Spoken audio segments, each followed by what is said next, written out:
Hello and welcome to the official podcast of Palate Exposure, featuring Ilona Thompson, a podcast for those seeking the ultimate in wine, food, and travel. Each week she interviews winemakers, chefs, celebrities, and a variety of guests that shape the way we enjoy life.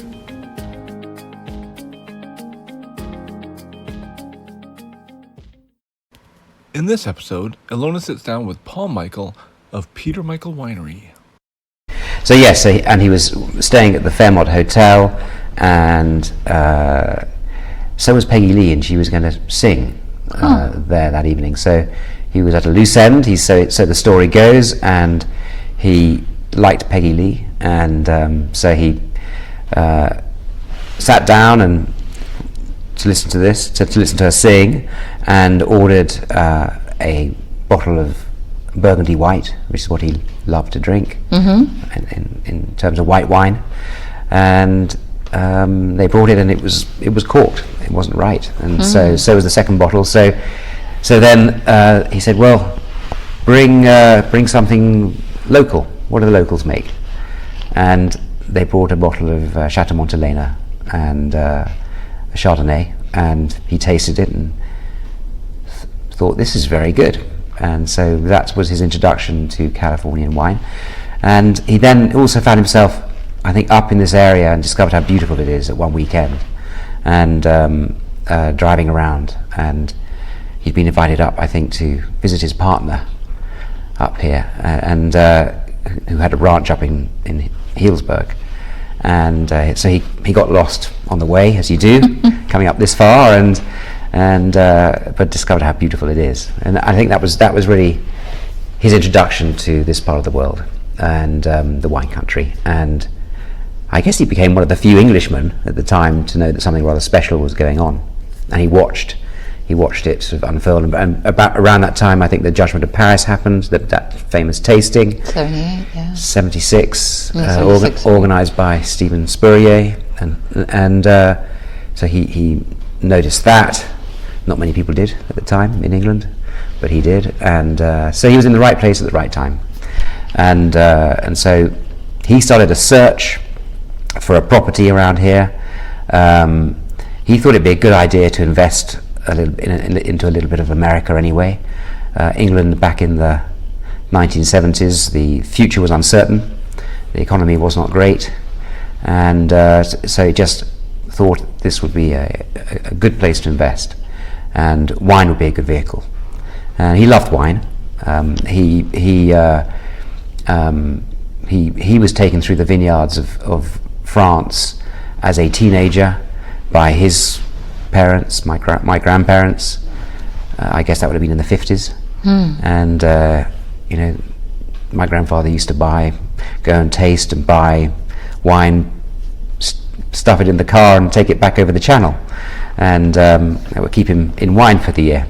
And my father and my aunt would tag along, and so I guess he picked up a bit along the way. And I always had great wines on the table from a young age, and I was being sent down to the cellar to select wines which I now look back on and realise some of those were very good wines, very proper Burgundy wines, for example, and Bordeaux as well. So that was how my introduction to wine came along and developed slowly. Anyway, he was searching for years, I think, really, at least 6 years, for a property up here. He knew he wanted something which wasn't too far from San Francisco Airport, but he didn't want to really be right in the middle of Napa Valley either. That was a little bit too busy. He wanted to be able to come and relax, and so eventually, after visiting many properties, he found this property, and so that's how his story started. So, and I was my brother and I, we were at school in England, had summer holidays coming up. We were due to go on a safari holiday in Africa, in Kenya actually, and I was 17, my brother was 15, and we had some friends with us who were going to come, one friend each. And at the last minute there was a military coup in Nairobi, And so we all gathered around the kitchen table, and like just a few days before we were due to go, and it was basically, listen boys, we're not going to be going to Kenya, but Dad's got this idea of why don't we go to California and see, visit San Francisco, stay there, and come up to the wine country as well. So that's how we found ourselves in the Silverado Country Club in 1982, and staying there, amusing ourselves. And Mum and Dad would go off in the car and each day, and we didn't really care where they were going to, because we were teenagers having a good time together. And and so, but then one day, we were bundled into this Cadillac and brought up here from the Silverado Country Club, and the further away we got, the more bewildered we got, because more and more countryside. And we turned off this road here, the 128, and well, it's pretty quiet up here today, but it was even quieter then. And we came onto this property, and there was no winery here. There was a Victorian era house, unoccupied, and we drove past that, and we drove up into the middle of the property, past a cabin, a derelict cabin, and again unoccupied, and ended up sort of a mile up this track, which was very eroded, and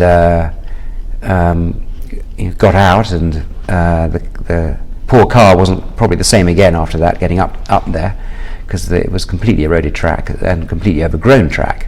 And anyway, we got out and surveyed the scene, and we're by the reservoir there, and which was overgrown at the time, but it was very beautiful, the whole area, and really that's where we learnt what my parents had been doing for the last few days, and they'd closed the deal to buy this property.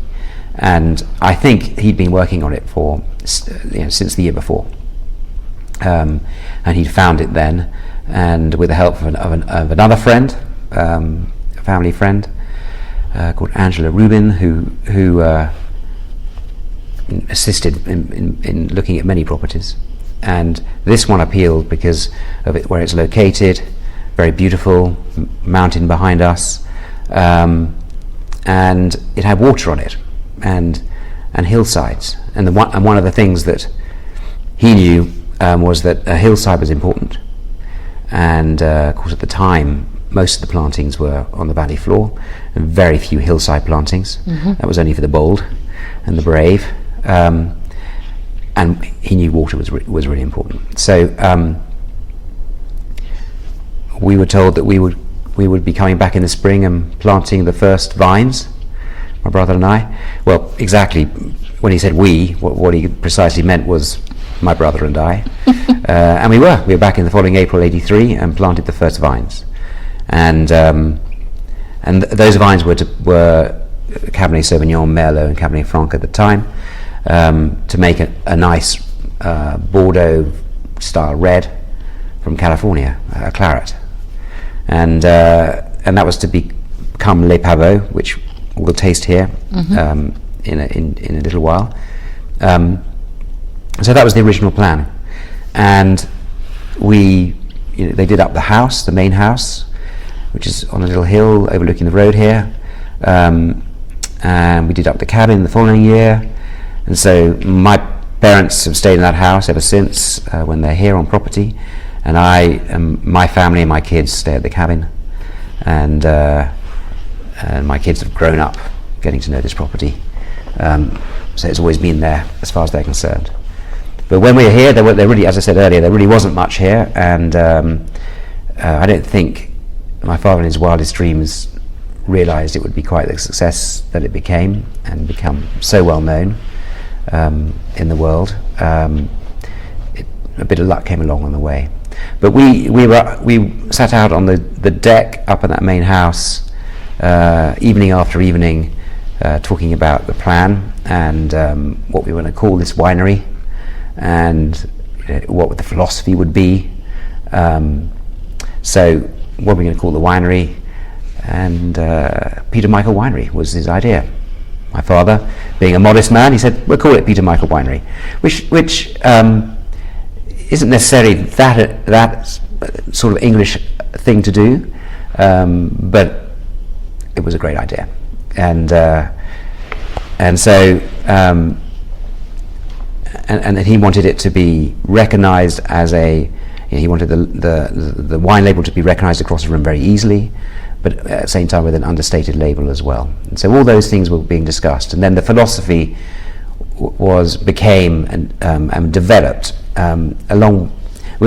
developed by my father and Helen Turley, our first winemaker, who joined a little while later.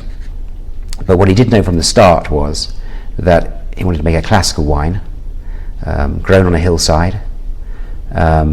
He wanted to be a balanced and elegant wine, in the style that France is known for, and so that's always been the driving force behind what we do.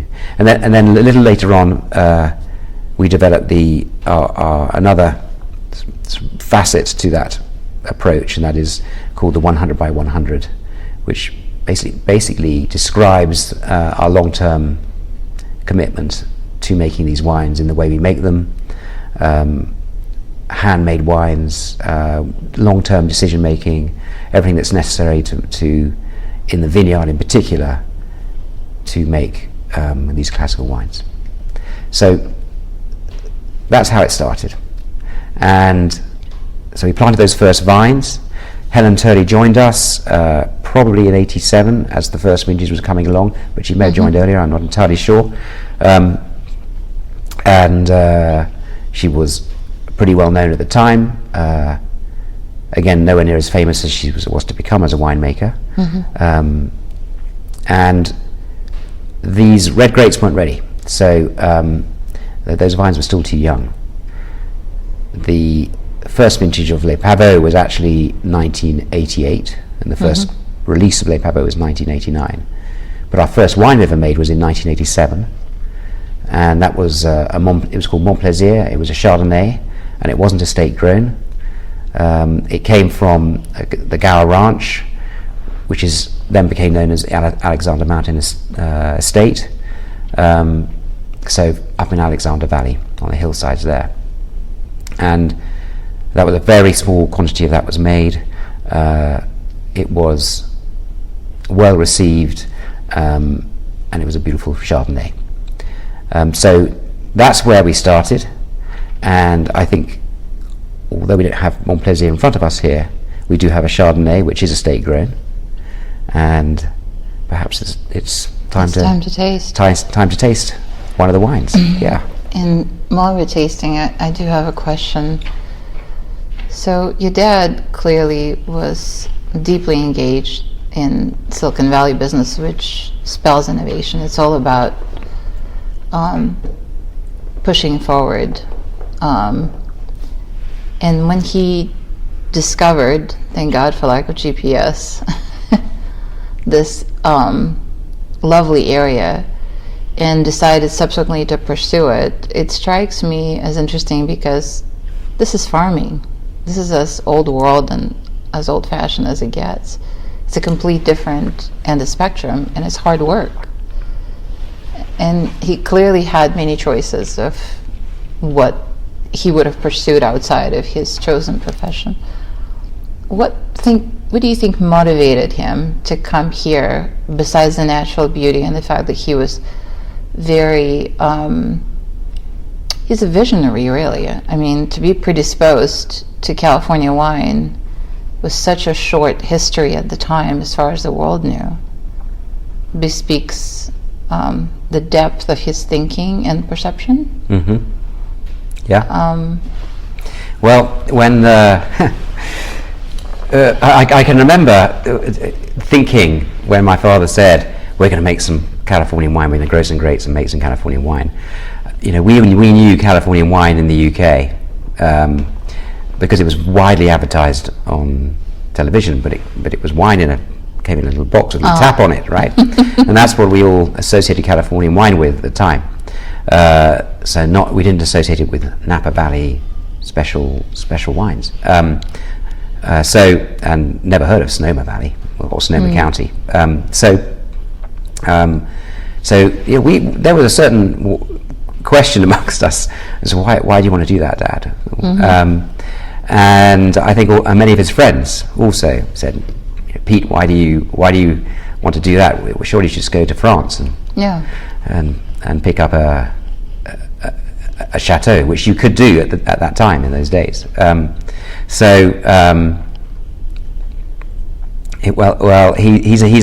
likes a challenge.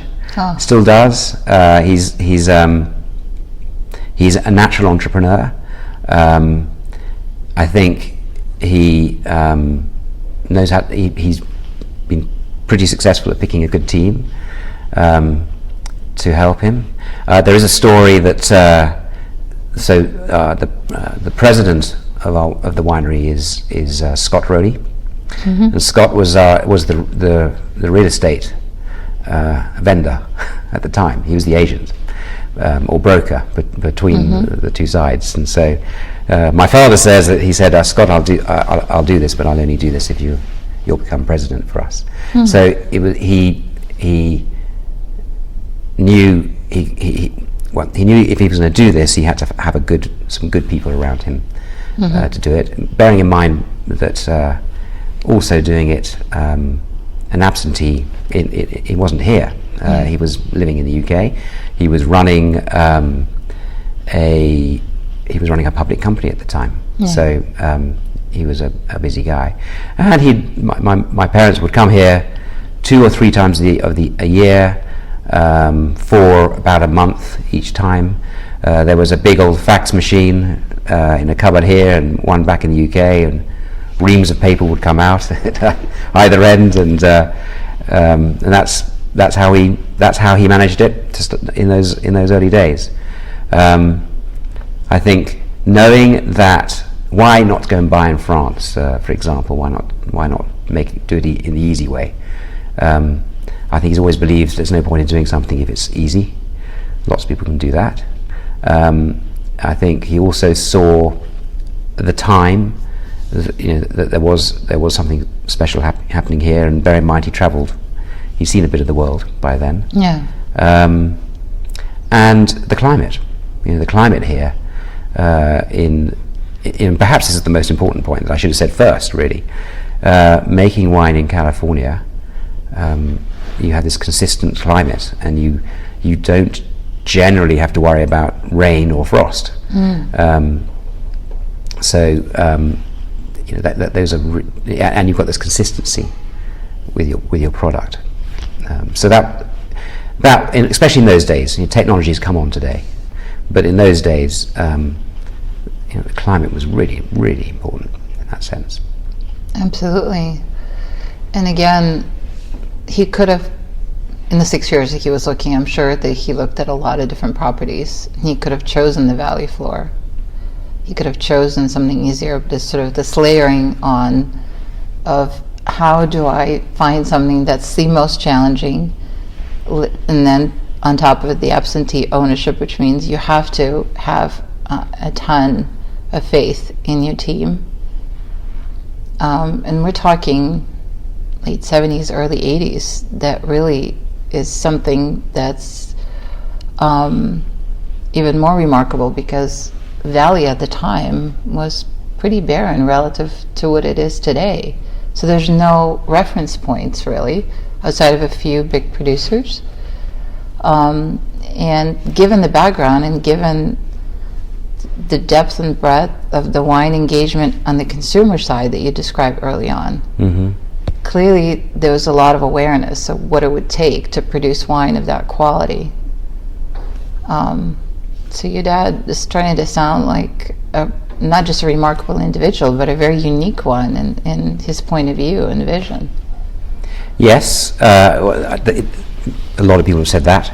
He was described as this crazy Englishman planting vineyards on a hillside, spending way too much money planting vineyards on a hillside, which is something we've done time and again since then, of course.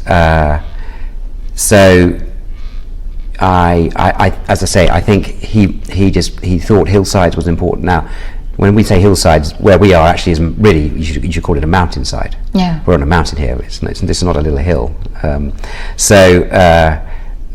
Whether I wasn't, part of that, but I think he understood enough to know that to make it that elegant and balanced wine, you need high those diurnal shifts. They're greater up there. You're going to have higher acidity, a better chance of making an elegant wine. And where does this confidence come from in a man that obviously has been remarkably successful in other realms, but hasn't attempted agriculture and viticulture in particular? You have to have some courage there, a lot of it, and a lot of self-awareness. Yep. Yes. Some humility, probably. Oh yes, a lot of all that, a lot of it. So you'd have to ask him. I haven't figured that out myself. There must be some family of origin references there, because usually, well, from childhood we'll learn by osmosis. There has to be some foundational pieces there that enable him to become, someone that was so aware of so many things. There was no conversations back in the day about diurnal temperature shifts or hillside fruit or any of that. That came much later. And the fact that he was at the very beginning, basically a pioneer in many respects, again, without having any other information to rely on. It's pretty remarkable. Well, thank you. I think he was probably taken also by the scenery. The romance. The romance of the place. And of course, romance and wine go together very well. You've got a mountain backdrop here. It is a beautiful place to come to, and he was looking for that. And I said a lot of luck came along as well, and some of that luck played out with the Chardonnay. So please taste. We've got La Carrière. Yes. We've got La Carrière 2014 here in the glass. This is actually, talking of mountainsides, this is one of the steepest of our vineyards. In fact, it is the steepest. It's got up to a 40% slope in some spots. Beautiful view over Knights Valley, and which is where this is the AVA we're in. We're in Knights Valley AVA. And La Carrière means quarry in French. So the French naming was part of that philosophy, again, to reflect the classical winemaking approach and where our inspirations come from. And quarry, very suitably named because it's probably the steepest, it's the rockiest of our vineyards. And this is estate grown, and when you raise this glass to your nose, you've got some wonderful minerality in there. I was just thinking that. I'm not sure people were talking about minerality back then either. But no, they still don't know much about it, turns out. As recent debates would suggest, that could be a misnomer. Maybe you can chime in on this a bit, Peter. Well, our first Chardonnays that we made were from the Gower Ranch, and they were made pretty much the same way this wine is made. So barrel fermented, indigenous yeast fermentation, extensive lees contact, and bottled unfined and unfiltered. And that basic recipe has been with the winery since the first vintage in 1987. What was always different about the wine that came from Gower is it did not have that crushed oyster shells, sea salt kind of minerality that you see in the Chardonnays that we have from Knights Valley. As the project developed, we ended up going away from sourcing anything at Gower and actually created a Mont Plaisir block here on the estate. Spent several vintages transitioning it over, and the biggest change in the wine was the addition of that minerality. So there's something going on this property that leads to that mineral expression in the wines. We know that because the wines that we made from other properties didn't share that minerality. Does it come from the soil? Well, that's what we would choose to believe. A lot of research is now being done saying it actually has to do more with the yeast strains than anything else. Mm-hmm. So that would then perhaps argue that there's microflora on this property that are producing that for us, but obviously doing it on a very consistent basis. So what is your definition of minerality? My personal definition of minerality, that's going to be a flavor component that doesn't taste like fruit or wood or something earthy. Mm-hmm. It is akin to salt or stones or something like that is really solid object of the earth kind of flavor, as opposed to... So savoring maybe a salinity category? Exactly. Okay. The old Montplaisir minerality was much more burnt match, gunflint kind of thing. It transitioned over. The transitional vintages were 2007, 2008, 2009, and those were part Gower, part PMW estate in increasing amounts of PMW. And if you actually lined those up on the table, you can actually just sort of see that transition in minerality in the wines. And is that a character that bespeaks age-worthiness as well in your mind? Well, certainly it's part of the aging ability of the wines. We're very proud of the ageability of the wines. The Chardonnay certainly can do routinely 10 years past the vintage date without seeming tired or old or over the hill. Here at Special Functions, we've opened wines that are 15, 16, 17 years old, and the first impression of them when you look at them is that they are not that old. They certainly don't look. So even visual cues. Absolutely. Okay.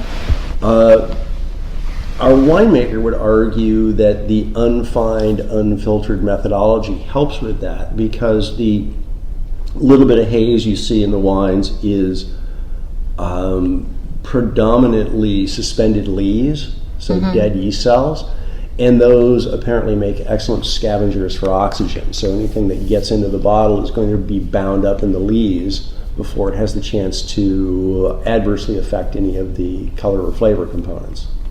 Fascinating. What about you? Do you have any thoughts on minerality as a quality that, again, has stirred up a lot of debate? I think that this minerality in these wines is like the backbone to the wine. It's like a skeleton that creates that structural element, and then everything else kind of hinges to that. That's right. I think I would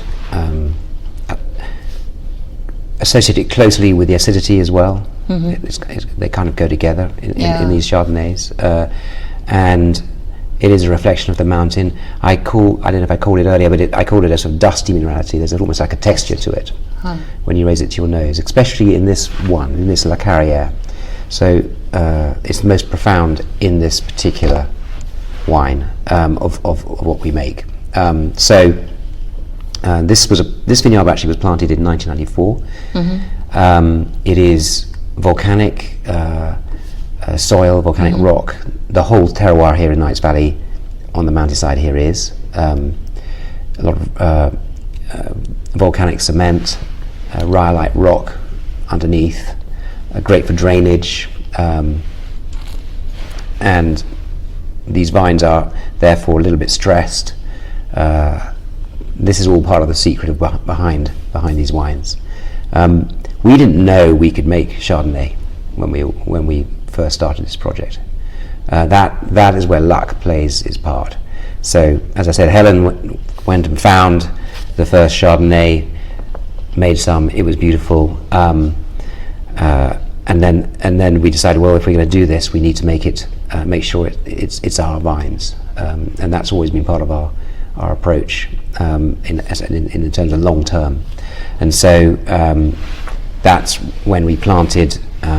We basically started looking on the mountainside. Where can we where can we do this? We found this exposed ridge above Le Pavot vineyard. It's exposed to the marine breeze that's coming from 30 miles away. It's a gentle breeze most of the time. And so we planted the first vines up there in 1990, and that was Belcote. The conclusion of this interview can be found in the next podcast, already available for your download. Thanks again for tuning in to the official podcast of Palate Exposure, featuring Ilona Thompson.